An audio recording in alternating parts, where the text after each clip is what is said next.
جب نبی پاک صلی اللہ علیہ وآلہ وسلم کی سواری ایک کھجوروں والی زمین پر پہنچی تو جبرائیل علیہ السلام نے عرض کیا کہ نبی صلی اللہ علیہ وآلہ وسلم،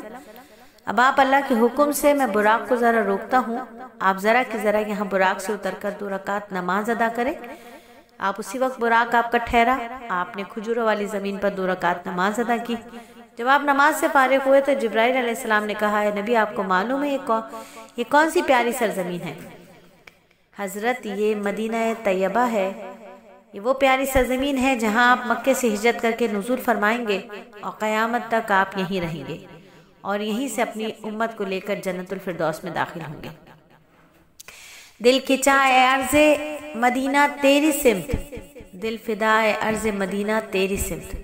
اے مدینہ اے خزینے خلد کے، جب رسول اللہ تیرے ہو گئے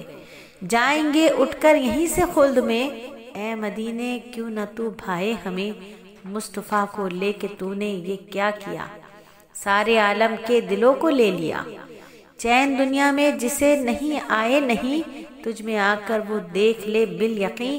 اے زمین دل فریب دو جہاں، اے زمین راحت کون و مکاں، کون سا موتی وہ تیرے پاس ہے،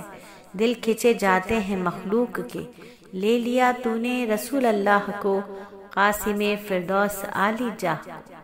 اے زمین مدینہ عالی تبار، تجھ کو مڑ مڑ کر دیکھتے ہیں بار بار۔ اور پھر ہے مصر کا میدان۔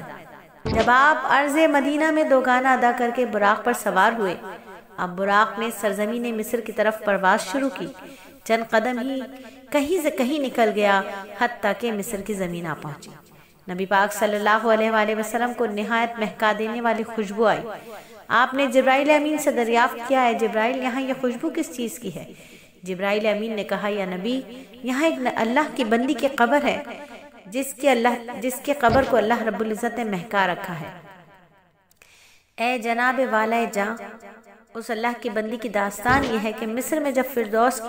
فرعون کی عملداری تھی تو اس کی بیٹی کی کنگھی کرنے والی فرعون کی بیٹی کے سر میں کنگھی کر رہی تھی، اتفاق سے اس کے ہاتھ سے چھوٹ کر کنگھی زمین پر گر پڑی، جس پر اس نے جھک کر کنگھی اٹھائی اور منہ سے اس کے الفاظ نکلے، بسم اللہ۔ اس کے یہ معنی ہے کہ اللہ کا بول بالا ہو، تئی سے فرعون کا منہ کالا ہو۔ فرعون کی بیٹی نے یہ الفاظ سنے تو اسی وقت چیخ اٹھی اور اللہ کی بندی سے کہا کہ تو نے کس کا بول بالا کرنا چاہا، اور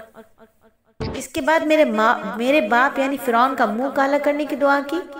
وہ بہت جھلائی۔ اسی وقت وہ روتی ہوئی اپنے باپ کے پاس آئی اور کہا، میری کنگھی کرنے والی خادمہ نے یہ الفاظ اپنے منہ سے کہیں کہ اللہ کا بول بالا ہو اور فرعون کا منہ کالا ہو۔ اسے سن کر فرعون بھی آگ بگولا ہو گیا اور اسی وقت اس کنگھی کرنے والی خادمہ کو بلایا، نہایت غیظ و غضب سے بولا کہ تو نے کیا کہا؟ اس نے بے کھٹکے وہاں بھی یہی کہا کہ اللہ کا بول بالا ہو، فرعون کا منہ کالا ہو۔ یہ سن کر فرعون اپنے آپے سے باہر ہو گیا اور اسی وقت حکم دیا کہ ایک بہت بڑا کڑھاؤ تیل کا بھرو، اس کے نیچے آگ دہکا دو، جب تیل کڑکڑانے لگے تو اس عورت کو ماں اس کے بچوں کے اس تیل میں چھوڑ دو۔ ایسے ہی کیا گیا، تیل کا ایک بہت بڑا کڑھاؤ چڑھایا گیا، اس کے نیچے نہایت شدت سے آگ کو دہکایا گیا۔ جب وہ تیل سرخ ہو گیا، حد درجے کھولنے لگا تو فرعون نے پہلے اس عورت کے بڑے بیٹے کو اس میں جلتے ہوئے کڑھاؤ میں چھوڑا، پھر اس عورت کو دیکھتی آنکھوں سے اس کے منجلے بچے کو اس میں ابلتے ہوئے تیل میں چھوڑا۔ عورت محض سکوت کی حالت میں کھڑی رہی، مگر جب اس کے دودھ پیتے بچے کو اس کی گود سے چھین کر اس تیل میں چھوڑا گیا تو اس کی آنکھوں میں آنسو آ گئے۔ بس اس کے آنسو آنے تھے کہ دودھ پیتا بچہ کڑھاؤ میں سر نکال کر کہتا ہے، رو نہیں اے ماں، کیوں اے ماں خدا کے واسطے، آگے کاہے کو ہے گلزار ہے، جنت الفردوس کا یہ باغ ہے جس سے پر لذت نہیں کوئی شے، جلوہ گر ہے رحمت ربی یہاں، اور یہاں نظر آئے ہیں دونوں جہاں، کود پڑ اس میں بہت جلدی سے تو، منتظر ہے رب تیرا نیک خو،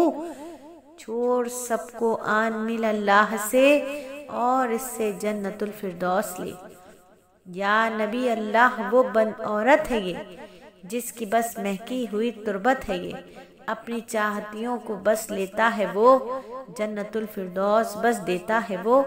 دفن ہے یہ مصر کے میدان میں، بلکہ ہے یہ خلد کے بستان میں۔ تو وہ مصر کا علاقہ جہاں وہ عورت کی قبر تھی، اللہ رب العزت نے اس کو قیامت تک کے لیے مہکا دیا۔